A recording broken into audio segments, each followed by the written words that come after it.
നമസ്കാരം. കണ്ണൂർ കല്യാശ്ശേരിയിൽ ഇ.കെ. നായനാർ അനുസ്മരണ പ്രഭാഷണം നടത്തിക്കൊണ്ട് മുഖ്യമന്ത്രി പിണറായി വിജയൻ നടത്തിയ പ്രസംഗം സസൂക്ഷ്മം കേൾക്കുകയായിരുന്നു ഞാൻ. ഈ തെരഞ്ഞെടുപ്പിലെ വലിയ പരാജയത്തിന് ശേഷം ഒരാളോടും പിണറായി വിജയൻ അതിൻ്റെ കാരണം പറഞ്ഞില്ല. തോൽവി സമ്മതിച്ചു പോലുമില്ല എന്നോർക്കണം. ജനം മുഴുവൻ പ്രതീക്ഷയോടെ കാത്തിരിക്കുകയാണ് പിണറായി എങ്ങനെ പ്രതികരിക്കുമെന്ന്. ജനാധിപത്യ ബോധമുള്ളൊരു ഭരണാധികാരിയായിരുന്നു പിണറായി എങ്കിൽ അന്ന് തന്നെ പത്രസമ്മേളനം നടത്തി തോൽവി അംഗീകരിച്ച് വിജയിച്ചവർക്ക് അഭിനന്ദനം കൊടുക്കുമായിരുന്നു. പക്ഷെ പിണറായി വിജയൻ അത്തരക്കാരനല്ല. തോൽവി അംഗീകരിക്കുന്ന മനസ്സ് അദ്ദേഹത്തിനില്ല. അതുകൊണ്ടാണ് അദ്ദേഹം ബോധപൂർവം മൗനം പാലിച്ചത്.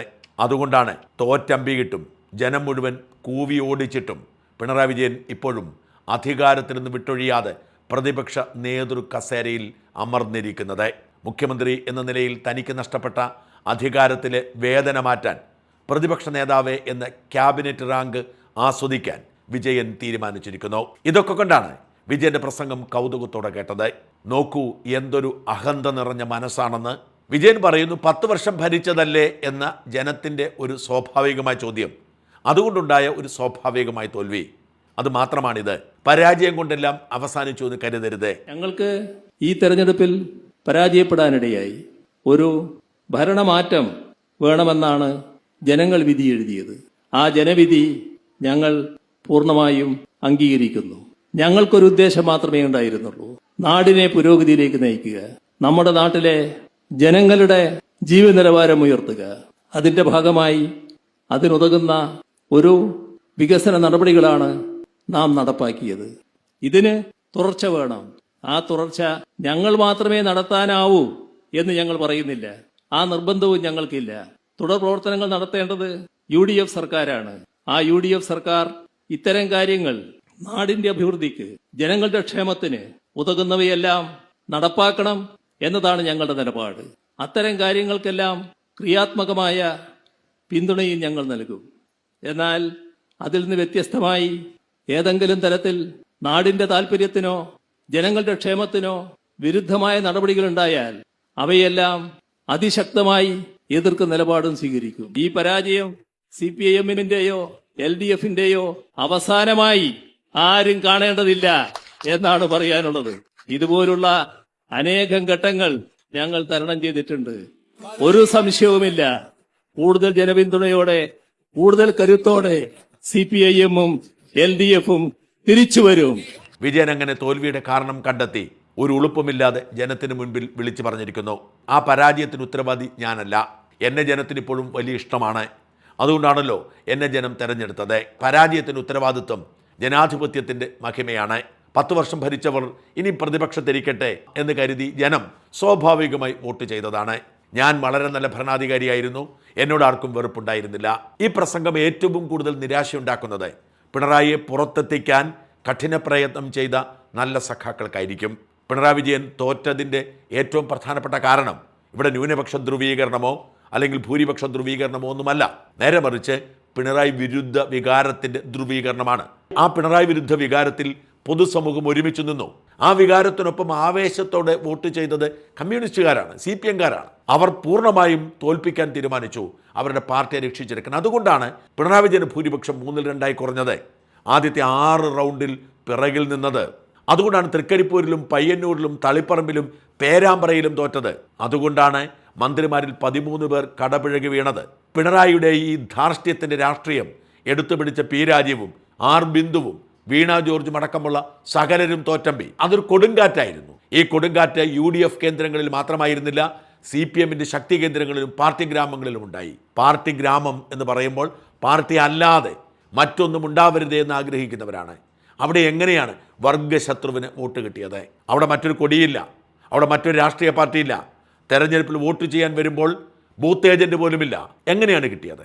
അത്രയും ശക്തമായ പിണറായി വിരുദ്ധ വികാരം. ഇതിനു മുമ്പും കേരളത്തിൽ ഭരണവിരുദ്ധ വികാരം ഉണ്ടായിട്ടുണ്ട്, സ്വാഭാവികമാണ്. പക്ഷെ പിണറായി വിരുദ്ധ വികാരം ഇതിനെയൊക്കെ അതിജീവിച്ചതുകൊണ്ടാണ്, അതിനെയൊക്കെ മറികടന്നതുകൊണ്ടാണ് ഇത്രയും വലിയ ഒരു തോൽവി ഉണ്ടായത്. ഒരു രാജ്യസഭാ MP-യെ പോലും തെരഞ്ഞെടുക്കാൻ കഴിയാത്ത വിധത്തിൽ ജനം മൂലക്കിരുത്തിയത്. ഇത് അംഗീകരിക്കുക എന്നതാണ് തിരിച്ചു പിടിക്കാനുള്ള അടുത്ത വഴി. അത് അംഗീകരിക്കാൻ പറ്റില്ല എന്നാണ് പിണറായി പറയുന്നത്. ഞാൻ മഹാനാണ്, എൻ്റെ കുഴപ്പമേ അല്ല, എല്ലാം നാട്ടുകാരുടെ കുഴപ്പമാണ് എന്ന് പറയുമ്പോൾ തിരുത്താൻ ഒരുക്കമല്ല എന്ന് പിണറായി വീണ്ടും പ്രഖ്യാപിക്കുകയാണ്.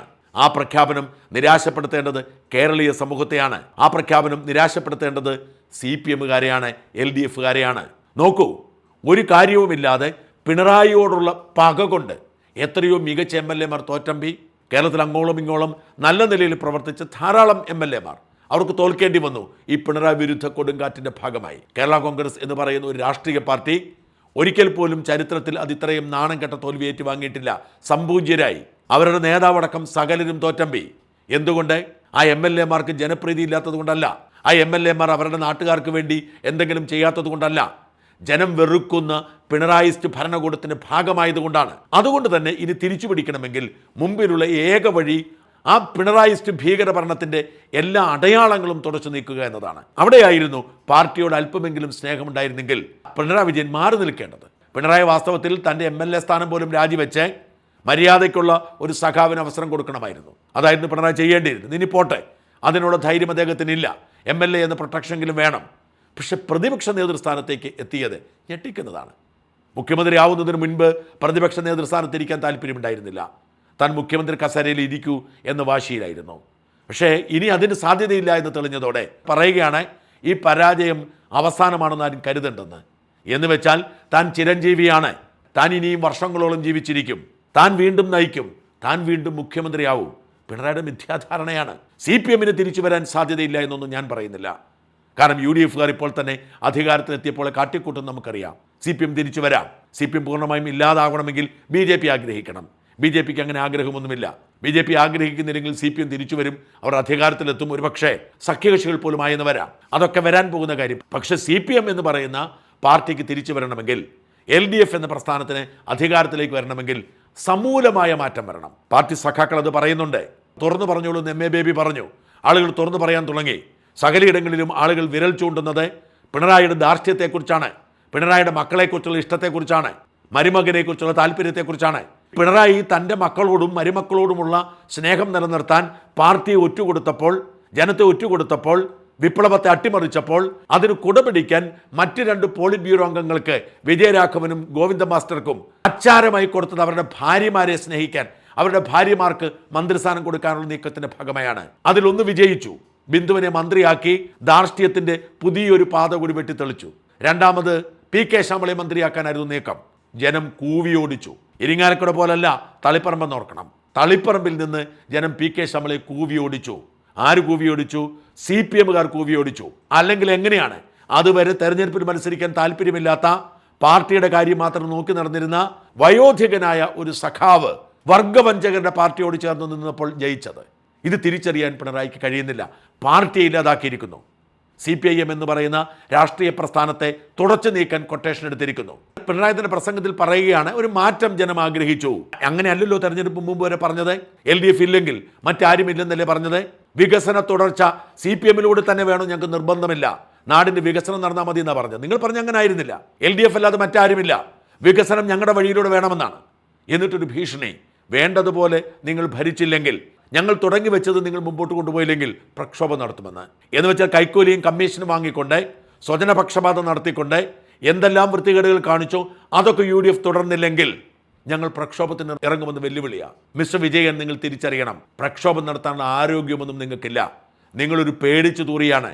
നിങ്ങൾ സെക്രട്ടേറിയറ്റിൻ്റെ വാതിൽ കൊട്ടിയടച്ച് വലിയ പോലീസ് സന്നാഹങ്ങളുടെ അകമ്പടിയിൽ മുഖ്യമന്ത്രി കസേരയിലിരുന്ന് ഏതെങ്കിലും ഉദ്യോഗസ്ഥൻ കൊണ്ടുത്തരുന്ന ഫയലിൽ ഒപ്പിട്ട് കൊടുക്കുക മാത്രമാണ് ചെയ്തത്. സെക്രട്ടേറിയറ്റിനുള്ളിലേക്ക് ജനം കയറുമൊന്നും ഭയന്ന് നിങ്ങൾ അതിൻ്റെ പ്രധാന വാതിൽ കൊട്ടിയടച്ചിട്ടു.